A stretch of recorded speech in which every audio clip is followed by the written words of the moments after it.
ಮೈತ್ರಿ ಪಕ್ಷಗಳ ನೆಲೆ ಇಲ್ಲ, ಅಲ್ಲಿ ಬಿಜೆಪಿಗೆ ನೆಲೆ ಇಲ್ಲ, ಆ ಕಾರಣಕ್ಕಾಗಿ ಭಾವನಾತ್ಮಕವಾಗಿ ಕಾರ್ಡನ್ನು ಪ್ಲೇ ಮಾಡೋ ಪ್ರಯತ್ನಗಳಾಗ್ತಾ ಇದೆ ಅನ್ನೋದು ಆರೋಪ ಈಗ ಕೇಳಿ ಬರ್ತಾ ಇದೆ. ನೋಡಿ, ಪಕ್ಷಗಳು ಇಂಥ ವಿಷಯಗಳಲ್ಲಿ ಬರೋದು, ಜನಕ್ಕೆ ಸಾಥ್ ಕೊಡೋದು ಅದೇನು ಹೊಸ ವಿಷಯ.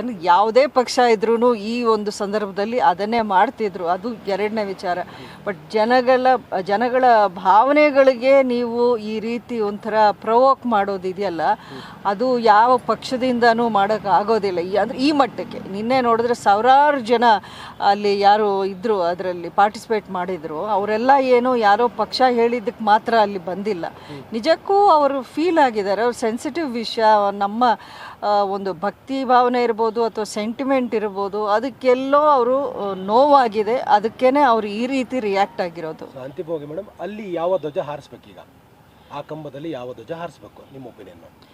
ನೋಡಿ, ಈ ಕಂಬದಲ್ಲಿ ಅವರು ಎಲ್ಲರ ಹತ್ರನೂ ಹಣ ಶೇಖರಣೆ ಮಾಡಿ ಆ ಧ್ವಜವನ್ನು ಕಟ್ಟಿದ್ದು ಅವರು ಇದೇ ಕಾರಣಕ್ಕೆ. ಅದು ಅಂದರೆ ಹನುಮಾನ್ ಧ್ವಜಕ್ಕೋಸ್ಕರ.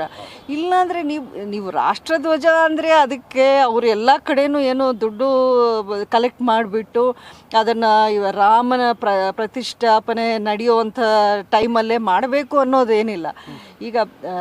ಈಗ ಪ್ರತಿಯೊಂದು ಮನೆಯಲ್ಲೂ ನಾವು ನ್ಯಾಷನಲ್ ಫ್ಲ್ಯಾಗ್ನ ನಾವು ಹಾರಿಸ್ಬೋದು, ಅದಕ್ಕೇನು ಈಗ ಪರ್ಮಿಷನ್ ಇದೆ, ನಮ್ಮೆಲ್ರಿಗೂ ಇದೆ.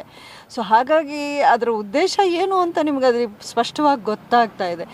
ಈಗ ನೀವು ಏನೇ ಮಾಡಿದ್ರು, ಸಪೋಸ್ ಇದು ನಿಜಕ್ಕೂ ನಿಯಮಗಳ ಉಲ್ಲಂಘನೆ ಅನ್ನೋದು ತುಂಬ ನೀವು ಗಂಭೀರವಾಗಿ ಈ ವಿಷಯವನ್ನು ತಗೊಳ್ಳೋದಾದರೆ, ಸ್ಥಳೀಯರ ಒಂದು ಅವ್ರನ್ನ ವಿಶ್ವಾಸಕ್ಕೆ ತಗೊಂಡು ಅವ್ರೇನಂತಾರೆ ಅದರ ಪ್ರಕಾರ ನಡ್ಕೋಬೇಕೇ ಹೊರತು ನೀವು ಒಂಥರ ಏನೋ ಅನ್ಡೆಮೋಕ್ರೆಟಿಕ್ ವೇಯಲ್ಲಿ ಒಂದು ಡಿಕ್ಟೇಟರ್ಶಿಪ್ ಥರ ಹೋಗಿ ಅಲ್ಲೇನೋ ಬಲವಂತವಾಗಿ ಕ್ರಮ ತಗೊಳ್ಳೋದು ಸರಿಯಲ್ಲ.